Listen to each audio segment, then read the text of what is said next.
Il n'y a pas de personne à l'infirmerie pour le moment. Je ne sais pas comment ça va finir pour le jeune Anglais. Je pense qu'il a eu des contusions fortes sur la jambe, mais pour le moment, il n'y a pas de rapport où on dit qu'il est à l'infirmerie ou quoi que ce soit.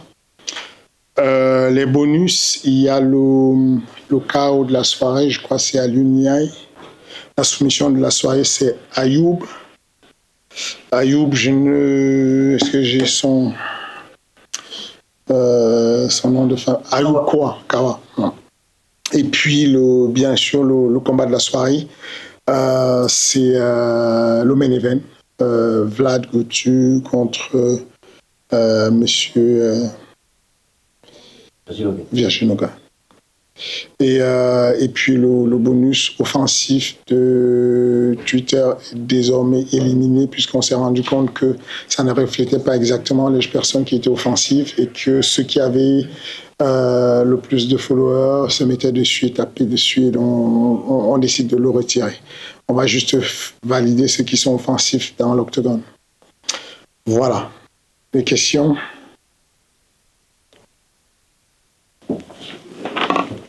Merci. Ouais. Je vais essayer de faire le micro pour c'est le retour de Arès aux Jeunes de Paris, vous le saurez d'ailleurs. On a pu aussi voir la signature du jeune prodige belge Patrick Avirora, qui, je cite, prépare des flashballs pour ses adversaires. Est-ce que tu as déjà des idées en tête pour un potentiel match-up face à Patrick?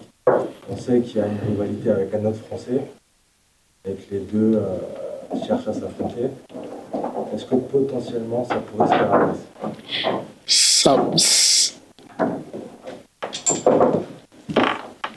Ça va être potentiellement faisable. Ça va être bonsoir Nassim. Ça va être potentiellement faisable le combat entre Axel Alfondao et puis monsieur Patrick Abiboa. Maintenant, il faut voir avec les managers, faut qu'ils s'entendent. On n'en est pas encore là. En tout cas, je pense pas que ce sera le premier combat de Patrick. Je pense qu'il y a un autre combat prévu, mais je ne peux pas encore vous dire le nom. C'est encore en discussion. Et ça serait pour quand le premier combat de Patrick? En juin. En juin. Ouais, le 14 juin. Question suivante. Andrea, je t'en prie. Non, parlez juste fort et n'oubliez pas de dénoncer le nom de votre média. Bonsoir Fernand, Andrea pour Boxmag. On a vu que l'ARES 22 avait été annoncé pour Aix-en-Provence. Je voulais savoir si toi personnellement, est-ce qu'il y avait une ville où tu voudrais aller en France? On aimerait aller à Lille, on aimerait faire Marseille, on aimerait faire Bordeaux. Mais pour le moment, la première étape, c'est ça, c'est Aix. C'est déjà pas mal. Question suivante.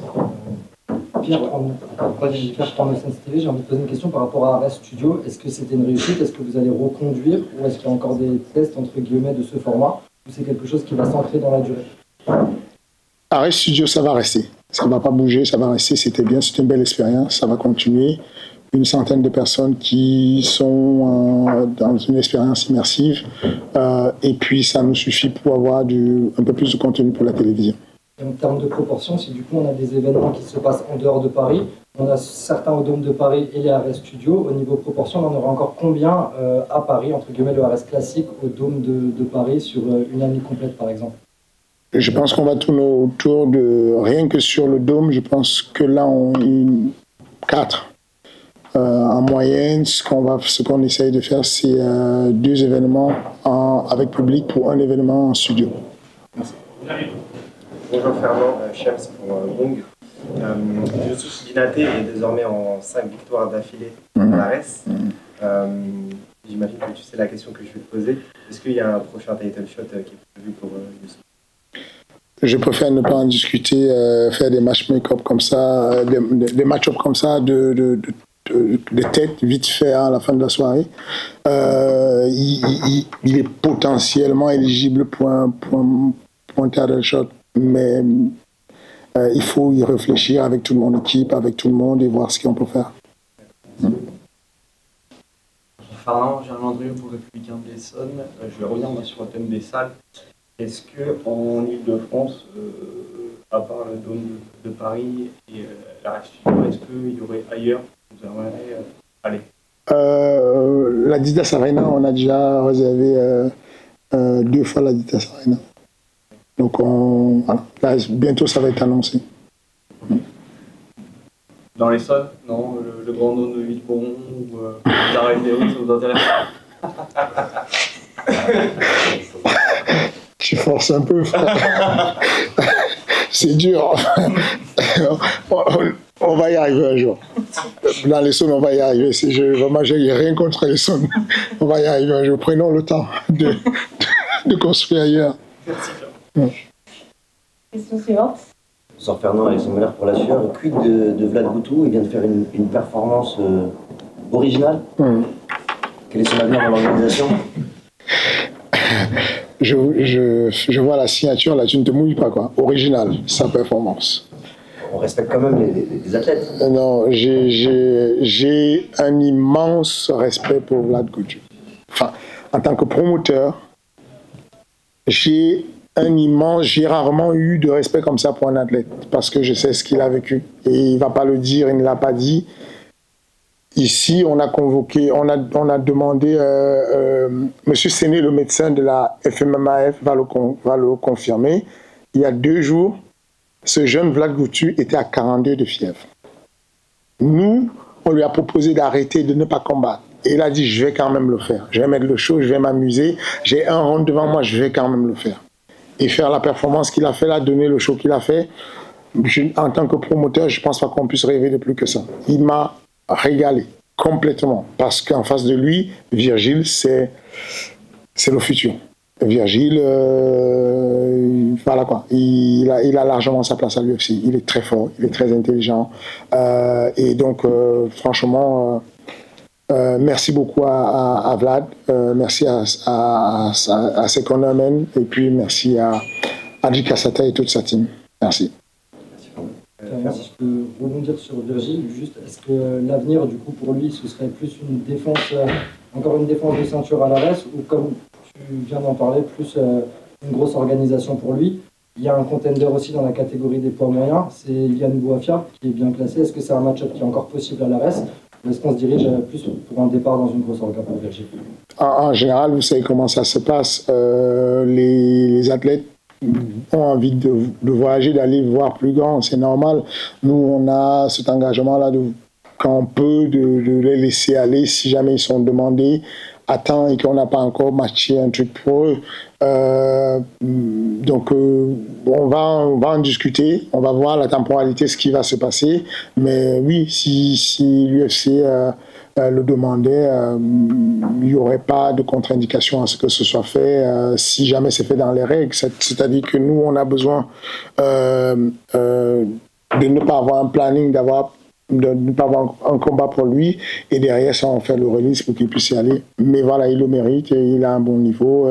Et puis, si jamais il veut la défendre, la ceinture, c'est sa maison, il pourra la défendre quand il veut, et puis voilà. On va dire, il y a des prochains contenders? C'est possible. Il y a un prochain contenders, enfin je ne sais pas, mais je pense qu'il a un bon niveau pour aller chercher le niveau de contender. Je ne sais pas encore s'il est low contender. Je pense qu'ils sont quelques-uns qui peuvent aller chercher ce contender, et je pense qu'ils doivent encore faire 1 ou 2 combats et on y est, quoi. Merci. Dernière question, un petit mot sur Kenzo, qui a effacé sa dernière sortie et qui a fait une belle performance aujourd'hui. C'est quoi l'avenir pour ce jeune homme? Kenzo, il est en construction. Il ne faut pas s'enflammer, il n'y a pas de gros avenir tout de suite. C'est un jeune qui est extrêmement talentueux, mais talentueux dans le style, comment je vais dire, c'est un artiste en fait. Il fait des choses extraordinaires et tout, mais même physiquement, il n'est pas encore en maturité. Il a certes 22 ans, mais je pense que son préparateur physique, ça, il est en train de le développer, de vraiment monter la puissance sur ces jeunes. Et je pense que il a des belles années devant lui. Je pense qu'il a encore 1 ou 2 années sur Arès à se développer, à faire des beaux combats. Et je suis content pour lui qu'il ait effacé la défaite qui le hantait.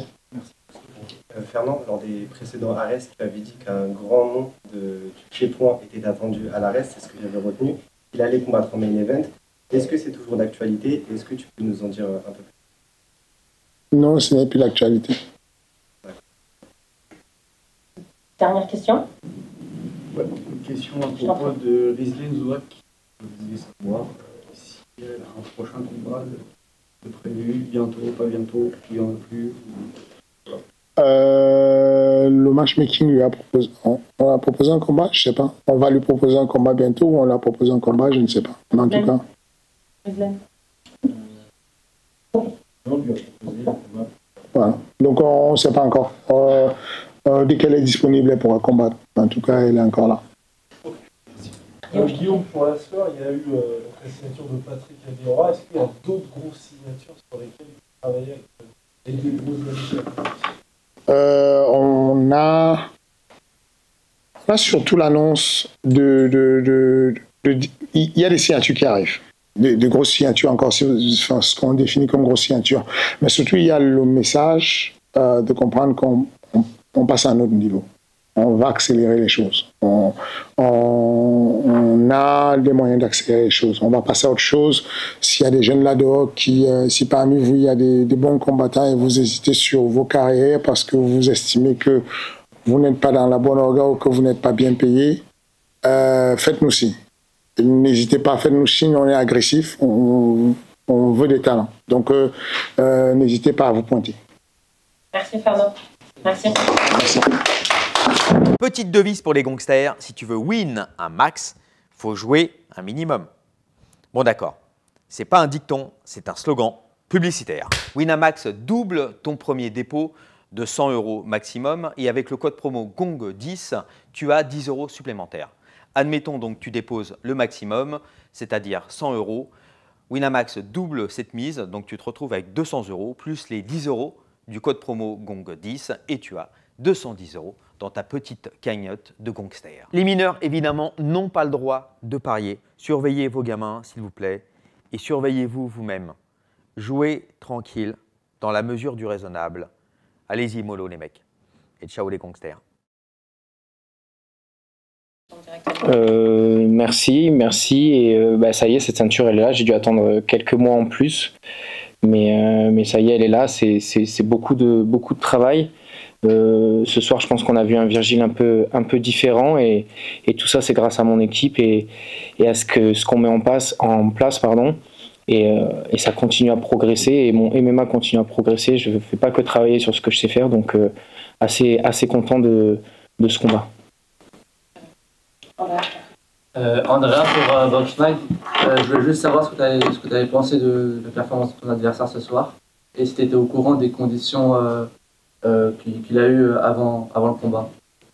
Quelles sont ces conditions? En fait, il vient de nous dire qu'il était très malade, il avait 42 fièvres pendant à peu près une semaine et il a quand même accepté le combat. C'est malheureux pour lui, mais j'ai envie de te dire, ça fait partie du jeu. Dans une carrière, on a beaucoup de combats, on a toujours des petits bobos, il y a toujours des moments où on est malade. Ce qu'on retient, c'est juste ce qui se passe le jour du combat, pas autre chose. Donc ça fait partie du jeu. Moi aussi, j'ai fait des combats où j'avais des bobos, moi aussi j'ai fait des combats où j'étais malade une semaine avant. Ce qu'il faut, c'est performer le jour J. Et voilà. Et ce que j'ai pensé de mon adversaire, j'ai pensé que c'était quelqu'un de solide. On savait que c'était un guerrier, il l'a encore montré ce soir. Et qui pouvait être dangereux sur un coup. Donc il fallait faire attention, c'est ce qu'on a fait. Mais un bon adversaire. Félicitations Virgile. Merci. Fernand avant a expliqué que tu avais le niveau UFC. On le savait déjà parce que ton dernier combat, tu as battu quelqu'un qui sortait des Dana White Contender Series. Tu as un bon record, champion d'une grosse orga. La suite, c'est quoi? Une défense de ceinture ou tu vises une plus grosse organisation? C'est quoi ce que tu as en tête et aussi qu'est-ce que tu penses qui est réaliste? Ce que j'ai en tête, je pense que c'est un peu comme tout combattant de MMA, c'est d'aller... surtout où j'en suis dans ma carrière, c'est d'aller là où il y a les plus forts. Et là où il y a les plus forts, c'est l'UFC. Pour l'instant, je vise plus la performance sportive que les gains, là où j'en suis dans ma carrière. Après, là où je veux aller, là où je peux aller, c'est autre chose. Pour moi, Comme je le dis, si je peux faire ce step à RSUFC, je ferai ce step à RSUFC et j'ai pas d'autre organisation en ligne de mire. Et pour ça, je gérerai Alric Cassata qui fait ça très bien. Je lui fais confiance à 200%. Donc s'il faut enchaîner et défendre cette ceinture à l'ARES, ce sera avec plaisir. Et si je peux aller à l'UFC, dès que je peux, j'irai. Dernière question, un petit peu plus sympa. Est-ce qu'elle a une saveur particulière, cette ceinture? Ton règne commence en même temps de celui de ton ami Axel Sola. Est-ce que ça a une saveur particulière et comment vous vivez ce moment maintenant tous les deux qui êtes des amis dans la vraie vie, en plus de partenaires d'entraînement? Bien sûr que ça a une saveur particulière. De toute manière, toute ma carrière de MMA, elle est partagée et en lien direct avec Axel. On a commencé le MMA ensemble, on s'entraîne tous les jours ensemble. Là, il y a eu une partie où, malheureusement, et ça fait partie d'une équipe où Aldric et Jérôme n'étaient pas là parce qu'il y avait, pour une bonne raison, Manon qui combattait à l'UFC. Tous les jours, j'avais Axel qui était là avec moi. Il est toujours là depuis le début et ce qui est une chose est sûre, sans lui, j'en serais pas là. Ça, c'est sûr et certain. Non, plus que celle de Manon. Voilà, c'est ça. Et celle de Manon, et à mon avis, c'est pour bientôt. Merci beaucoup, félicitations. Merci. Question suivante. Personne? Question pour Verger? Bonsoir Virgile. Bonsoir Virgile, Alexandre Meller pour la sueur. Donc ça fait 2 ans que tu as commencé le MMA, 7 victoires. Est-ce que c'était volontaire de démarrer aussi fort, aussi vite? J'imagine qu'il n'y a pas de raison de prendre son temps non plus. Et jusqu'où est-ce que tu t'imagines aller dans les 5 prochaines années? J'ai la chance d'être bien entouré et je pense qu'Aldric était en avance sur ça, sur le fait de prendre son temps avant de passer professionnel. Et il le dit souvent et puis on voit avec les jeunes qu'il y a au club où il les fait faire d'abord une grosse carrière amateur et prendre leur temps. Moi j'ai pris mon temps, je suis passé professionnel à 25 ans, je savais que quand j'allais passer professionnel il allait falloir enchaîner les combats et envoyer, et c'est ce que j'ai fait. Donc je pense que c'était le moment opportun et je pense que Aldric a choisi aussi ce moment-là parce que c'était le moment où j'étais prêt et où j'étais assez mature. Je me permets de rebondir aussi donc, sur la performance, sur ta sortie de ce soir. Tu as affronté un adversaire que je me suis amusé à qualifier tout à l'heure d'original. Qu'est-ce que ça représente de prendre pour un combat à autant d'enjeux un adversaire qui peut être déroutant? Est-ce qu'il l'a été d'ailleurs? Ouais, Vlad, c'est sûr que c'est quelqu'un de très imprévisible. On pensait qu'il allait démarrer fort, on savait qu'il y avait de grandes chances qu'il démarre fort, on ne sait pas ce qu'il peut faire, il fait un peu des coups qui partent dans tous les sens, donc c'est quelqu'un qui reste dangereux, avec qui il faut prendre son temps. Et ouais, juste avant le combat, c'est compliqué de se mettre un scénario en tête avec un adversaire comme ça. Donc il y a beaucoup de questions qui passent par la tête, comment il va commencer, s'il commence comme ça, s'il fait ça. Mais il fallait prendre son temps. Le game plan mis en place par mes entraîneurs était le bon et ça a marché ce soir. Merci, félicitations. Merci. Shams pour Gong, à un moment, ton adversaire a tenté un Superman Punch avec la cage. Est-ce que c'est un coup qui t'a surpris et même est-ce que globalement tu as été surpris de ces coups de coude retournés, des choses comme ça? Non, le Superman Punch, il me semble qu'il a touché, mais j'avais rien senti. Après, je suis dur au mal dans le combat en général, je sens pas trop les coups. Après, j'ai pas l'impression d'être marqué non plus sur le visage. Donc le Superman Punch, j'ai vu qu'il avait un peu touché, j'ai entendu aussi au public, mais non, c'est pas un coup qui m'a dérangé. Et les coups retournés, en général, je les voyais un peu venir, donc je désengagé. Donc non, mais bon, on savait qu'il était imprévisible et il l'était, donc je préférais à chaque fois désengager et prendre mes distances plutôt que rester dans ce mouchoir et faire la bagarre dans cette zone où il est dangereux. Moussa MMA Arena, déjà félicitations pour la Merci. Celle-ci. On sait que tu es bien entouré, tu as pu le dire. Est-ce qu'on peut espérer te voir pour le prochain UFC Paris? Est-ce qu'il y a déjà eu des contacts avec l'UFC? Est-ce que tu as déjà des petites prétentions? Qu'est-ce que tu peux nous dire par rapport à tout ça? Moi là, en fait, je prends combat par combat. Là, j'étais 100% focus sur celui-là et je suis pas du genre à pousser les choses et j'ai entièrement confiance en mon équipe, en Aldric qui va gérer ça. Si c'est l'UFC Paris, tant mieux. Si c'est pas cet UFC-là, ce sera un autre. Dans tous les cas, je prends mon temps, il faut continuer à gagner. Et si je dois défendre cette ceinture, je défendrai cette ceinture. Si je peux aller à l'UFC à Paris, c'est magnifique et j'irai avec plaisir.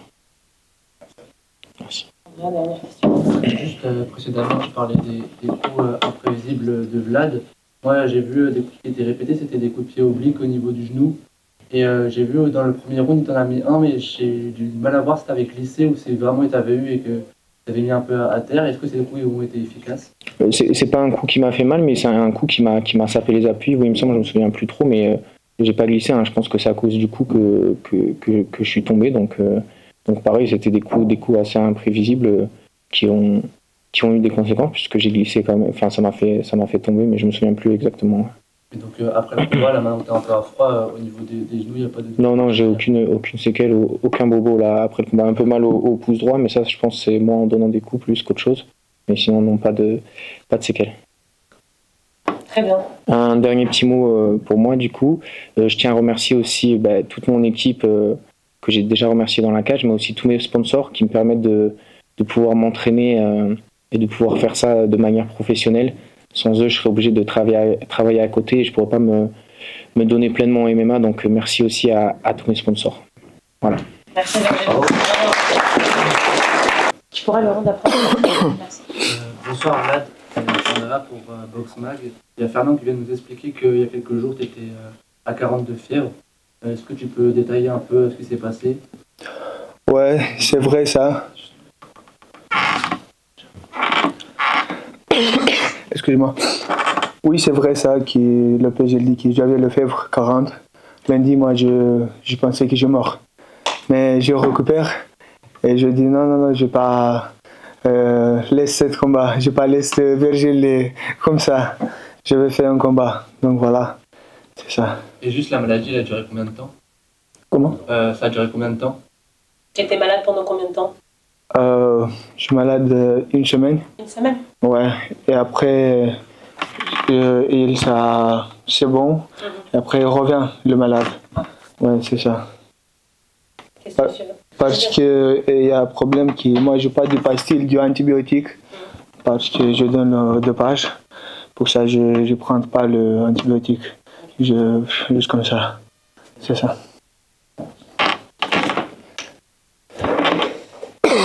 Bonsoir Vlad, Alex pour Gong. Depuis ton dernier combat, du coup, là, tu es en 84 kg. Tu as disputé la ceinture jaune en 84 kg, mais tu as commencé ta carrière en 117 kg. Est-ce que pour ton prochain combat, tu comptes redescendre en 117 ou rester dans cette catégorie, toi? Je sais pas. S'il y a une bonne comment ça s'appelle, opportunité, je me descends. C'est pas grave, ouais, j'ai fait 77 et je peux faire. Question suivante. Shems pour Gong. Shems pour Gong. Tu as tenté énormément de coups de coude et de coups de coude retournés durant ton combat. C'est ce qui m'a marqué, qui a marqué énormément de gens, je pense. Est-ce que c'est quelque chose que tu as travaillé à l'entraînement ou c'est vraiment quelque chose qui t'est venu comme ça au feeling?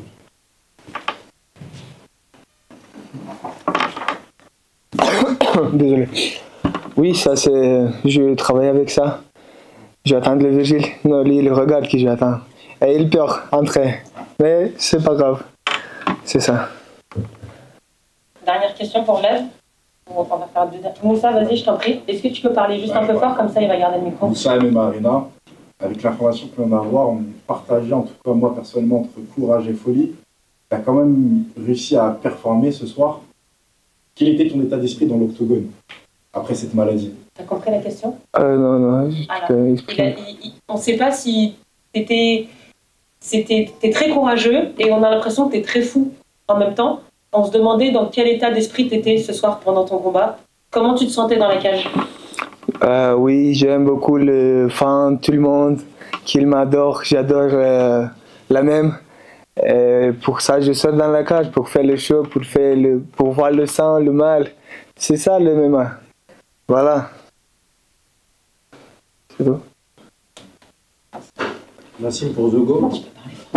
Ouais, Nassim pour The Goat. Après une défaite face à Virgile Hoguin pour la ceinture, tu te vois comment sur les prochaines événements? Et est-ce que tu as un nom en tête, un adversaire potentiel? Moi, je n'ai pas d'adversaire potentiel. J'attends l'équipe ARS qu'il m'a donné. Je sors. Je n'ai pas peur. Je m'en fous avec qui je sors. Très bien. Est-ce qu'il y a une dernière question pour Vlad? Non, ça sera tout. Okay. Merci beaucoup, Vlad. Bravo. Merci.